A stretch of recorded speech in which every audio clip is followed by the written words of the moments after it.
So this episode was phenomenal. My only issue, as you might be able to guess based on my past videos, I don't like what happened to Ash's Pokemon. Don't get me wrong, what happened made sense, I just didn't like it.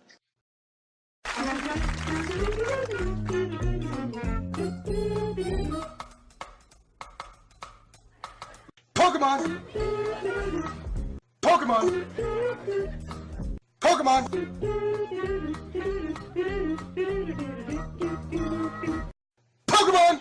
Hello everyone, I'm Dustin Benzel, and welcome to another Pokemon XY&Z anime discussion. Of course, this is the review for Attack on Lumio's Gym, the Clembot Forever base episode.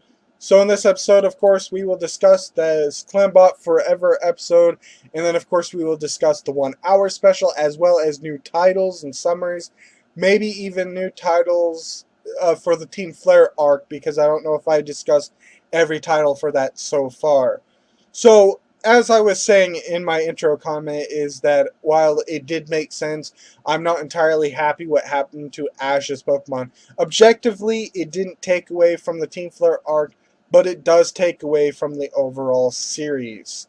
Like the arc in itself, it was fine, but overall, the series, it's like, why? I mean, I get that it would be hard for Ash's Pokemon to kick butt, and it's to be expected, given that it's Ash and Alon who are battling against only Lysander, but you have to think, why isn't Ash getting his own battle where his Pokemon get to shine?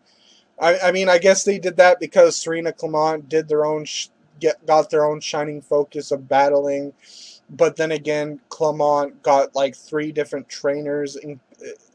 He got Oleana and I think it was Bryony. Oleana and Bryony, I believe. Oleana and Bryony.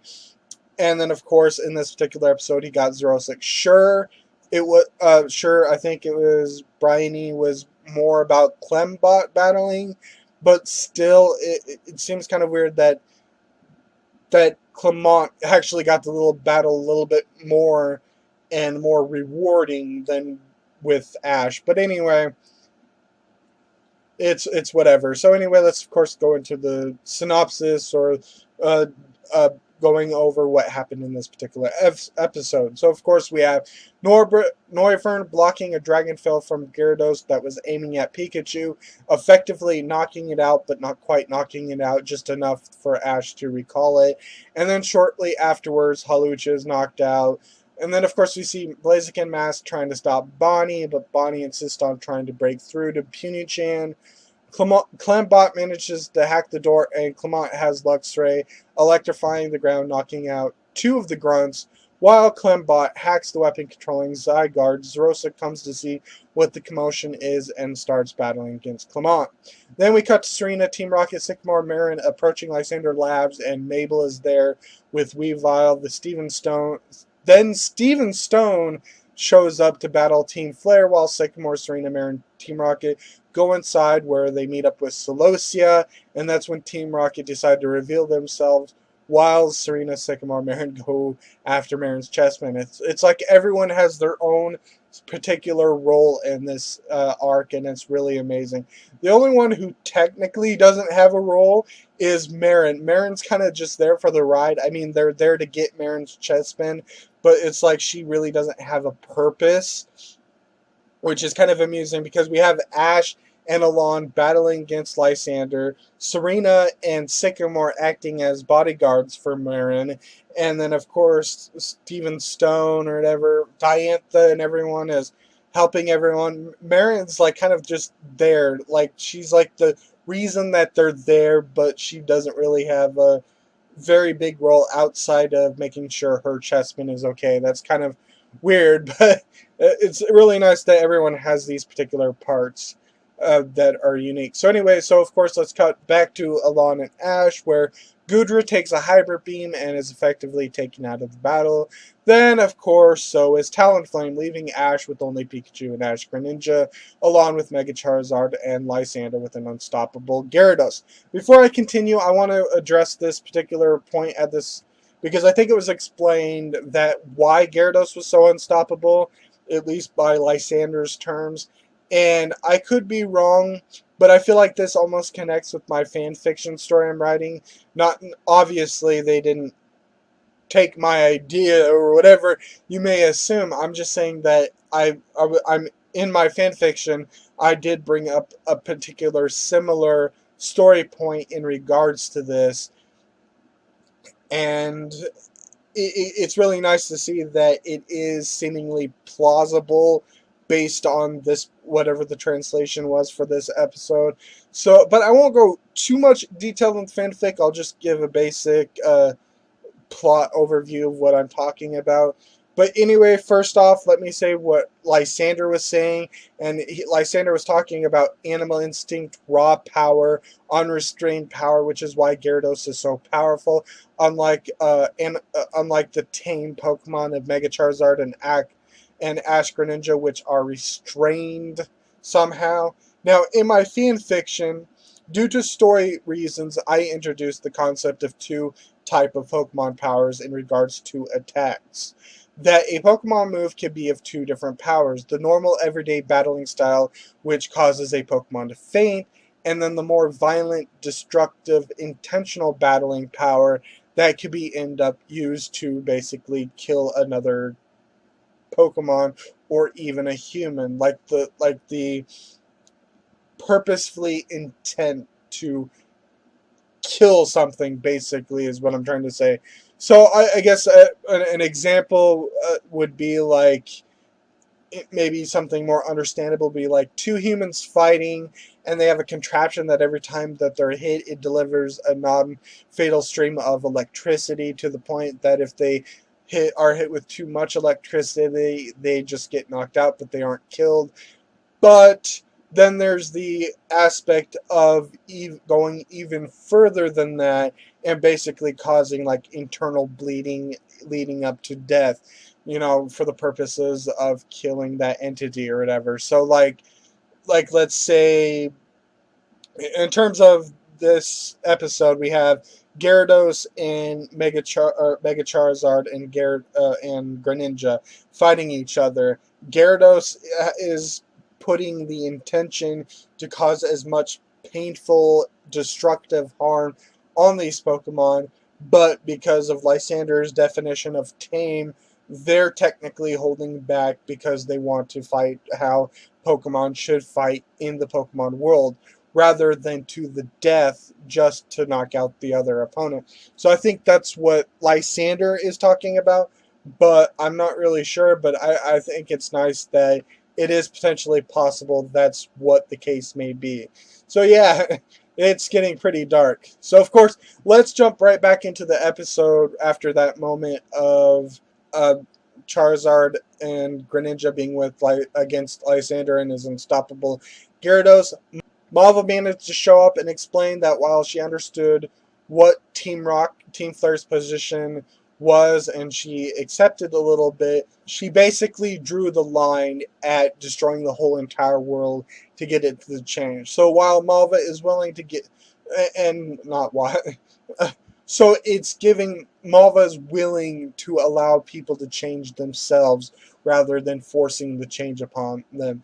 And then, of course, we get this amazing, powerful speech from Ash, which is one of the reasons why I think this is my favorite episode of the Team Flare arc so far. And, of course, that's about Ash talking about everyone having a tomorrow. Tomorrow, someone might meet that someone special. Tomorrow, a person might become a Pokemon trainer. And that's why Ash is fighting Lysander, because he's fighting for people and Pokemon to have a tomorrow, to have that future. It was so powerful that I liked how Alon and Malva smiled at his words. And I feel like the only way to make that scene even more powerful, because it was like his voice was on top of scenes of his friends and everyone, Diantha, Sawyer. We didn't see Tierno, Sean, or Trevor, but I guess they are there doing their thing. But it was like his words were reflecting everyone else that are doing their own thing, But the only way that would have made this more powerful, and I think it would have been the coolest thing ever, is if Ash's words at that moment were being announced to the whole world, or maybe just the Kalos region. So, like, if we saw Clemont, Clembot, Serena, Sycamore, Marin, the gym leaders, Team Rocket even, everyone listening to Ash's words at this particular moment, I feel like we would have gotten something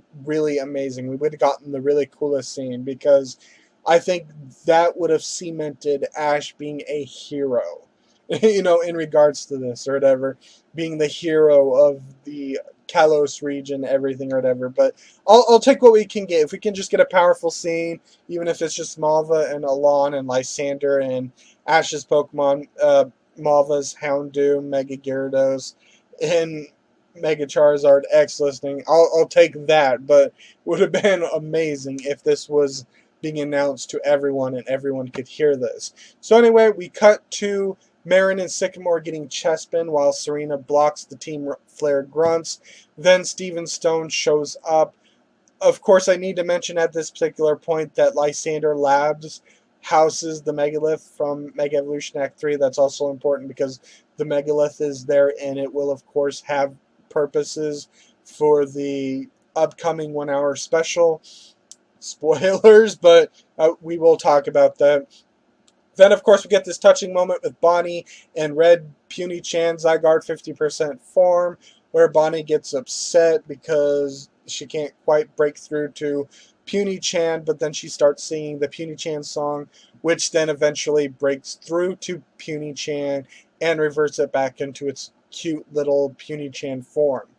Then, of course, we got Xerosic, who is, Lysander is like, what's going on with Puny-chan? Well, not really Puny-chan, but one of the Zygardes or whatever. And then Xerosic's all like, I'm kind of battling a gym leader right now at the particular moment.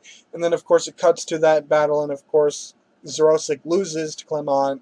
And Clembot, who manages to hack through the weapon controlling Zygarde. But as it turns out, unfortunately, it would take an overload from Clembot to properly destroy the weapon and everything in regards to that, and stopping Zygarde from rampaging, the blue Zygarde core.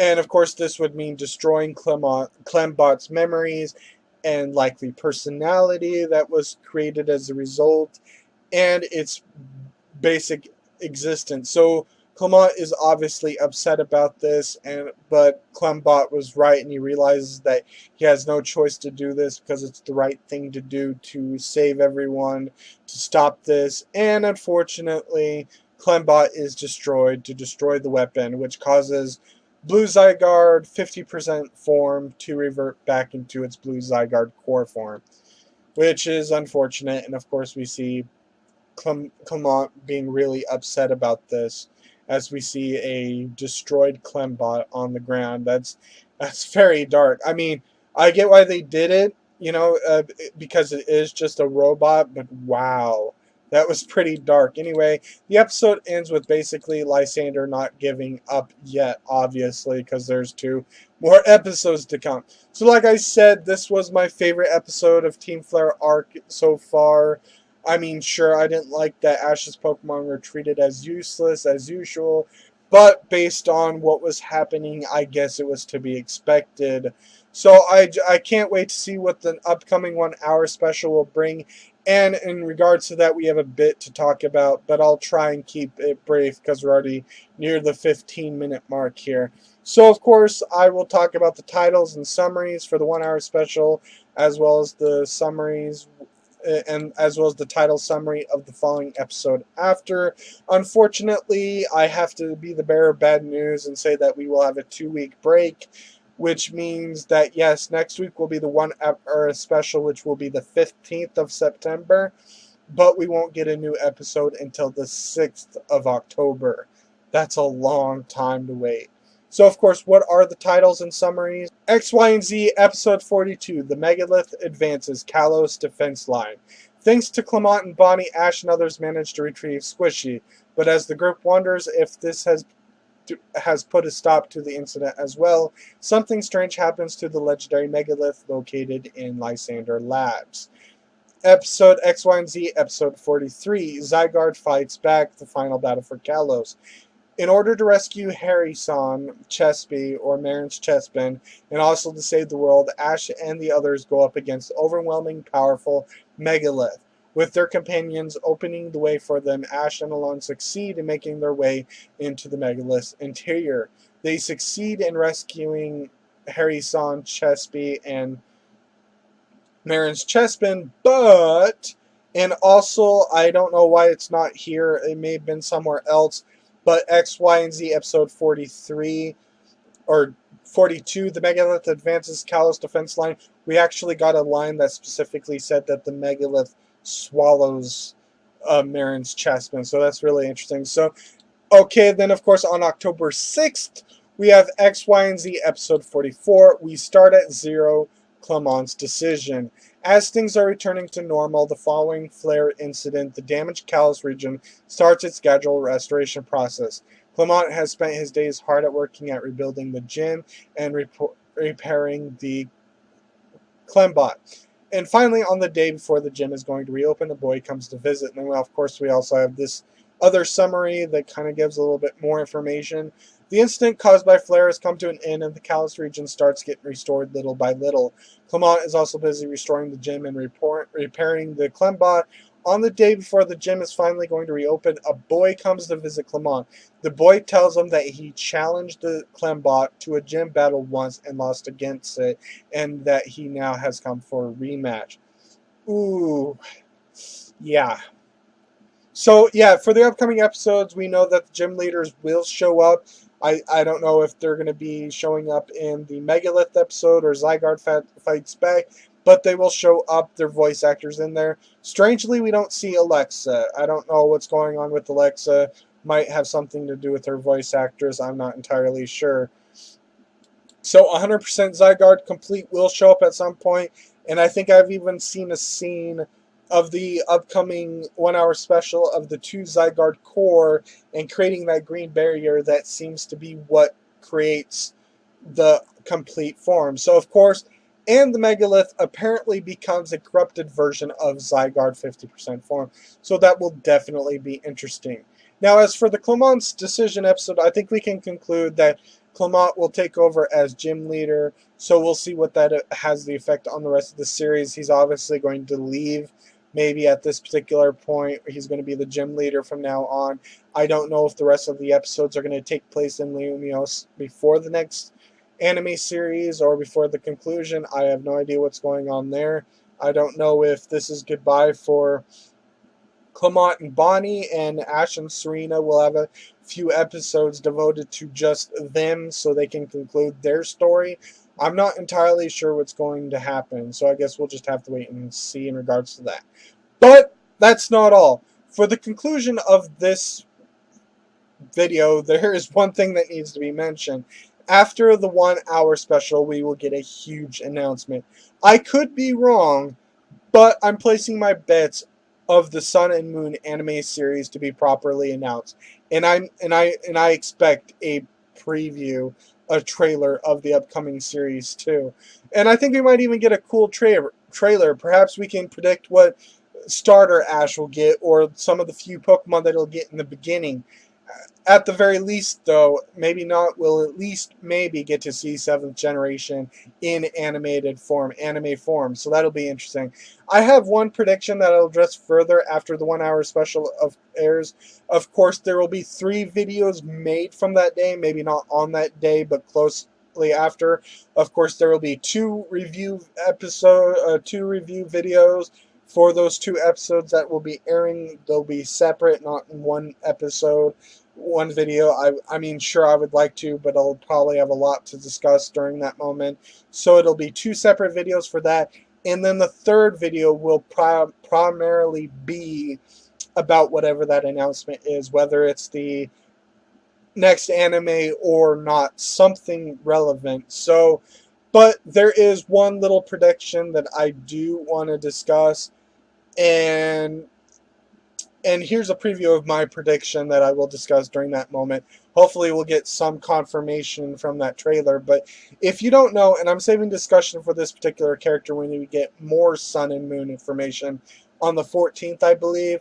There was a character that was revealed recently, but unfortunately I already recorded all the new information of Pokemon that came out recently in regards to, you know, the big reveals of a couple of days ago, like the 12th or something. Like, no, not the 12th. The 12th hasn't happened yet, but like the 6th, I want to say, where we got a whole bunch of information. One hint, one clue I can give you is, I don't know if we got any Alolan forms, actually, so I don't know if I can talk about that.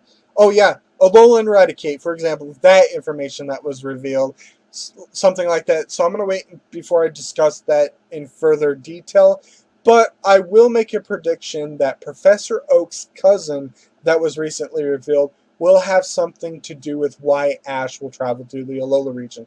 Just a prediction. So that's pretty much all I have to say. So expect those 3 videos to happen in the future. I don't know how soon after the 1 hour special they'll be. There will be those 2 weeks of nothing happening, so might be happening during that moment. But you can expect, what you can expect after this particular video is my second part to the Will Ash Catch It series that I'm kind of doing for all the Pokemon. So that one, I have the notes, and I will record it soon, and definitely expect that should Ash catch it, part 2 with the next batch of Pokemon. From the Pokemon that revealed the Salandit to the last Pokemon that was revealed recently that is basically based off of a Chimera. That's all I'm going to tell you right now, because I still haven't edited and uploaded my discussion on that, but I think you know what I'm talking about if you've been paying attention to Sun and Moon. I, of course, will do a second part, and there's like quite a bit of Pokemon there. So that's all that I can expect, of course. And then after that will, of course, be the XY&Z Team Flare finale conclusion, as well as whatever they're going to announce. And that's possibly not all. There will also be Korokoro coming out that might also reveal the anime series. After all, next week will in fact be the 15th, and that's when Korokoro is supposed to come out. So we might get leaks of the Sun and Moon anime, which would be interesting. There's also, of course, Pokemon Sun and Moon videos that I will be doing as well in regards to the games. Of course, that will be on Wednesday. We will get a lot more information. At some point, we will learn about Rockruff's evolution or its secret. So there will be a lot of videos that I will be making. I thought August was going to be news heavy, but it seems like September, because it might as well include the anime for the next generation. This is going to be a busy Pokemon month. So anyway, that's all this video is going to have. So thank you for watching. I'm Dustin Benzel, and I will see you in my next video. Goodbye.